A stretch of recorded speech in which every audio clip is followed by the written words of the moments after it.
Bonjour, je m'appelle Anne Barron. Je viens de Kanyaksua-Lutjok dans le Grand Nord de Québec. C'est juste à l'est de Coudjoc. Bonjour, je m'appelle Piet Mangio. Mon communauté, c'est plus au nord du Québec, qui s'appelle Tévouyévic. Et je suis déménagée ici à Québec en 2010.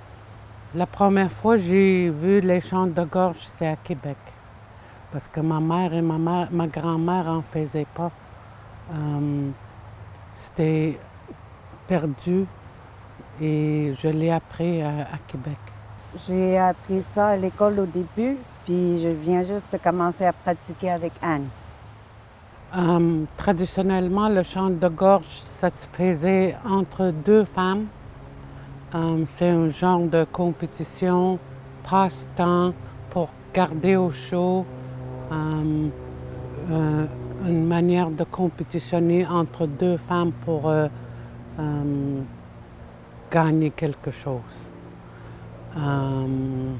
Celui qui rit en premier va perdre. Celui qui rit en premier va perdre. Oui. Donc, je pense que je vais perdre souvent. Pour gagner quoi, par exemple? Ça pouvait être un orphelin qui avait perdu ses parents et les deux femmes voulaient avoir l'enfant. Ou s'il y avait un jeune qui était bon chasseur, les deux pouvaient compétitionner pour avoir le monsieur comme mari. Il y a des chants de gorge qui sont exprès pour la famille, l'enfant. La mère ou la grand-mère vont faire des chants spéciaux pour leur enfant. Aujourd'hui, il y a des hommes qui le font, mais la plupart sont encore les femmes. Un chant de gorge pouvait durer 20 minutes. Et on imite les choses dans la nature, les animaux. Il y a les chants berceuses aussi. Oui. Vous avez ri en premier, vous avez déjà perdu, vous n'avez pas commencé. On pratiquait et je riais tout le temps.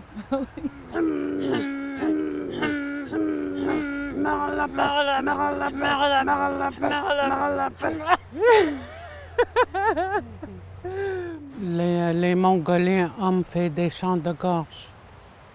Donc, les chants de gorge, ça a toujours existé dans la tradition inuite. Et quand les missionnaires sont arrivés, ils trouvaient ça pas très religieux, le chant de gorge, donc ils ont dit on arrête ça.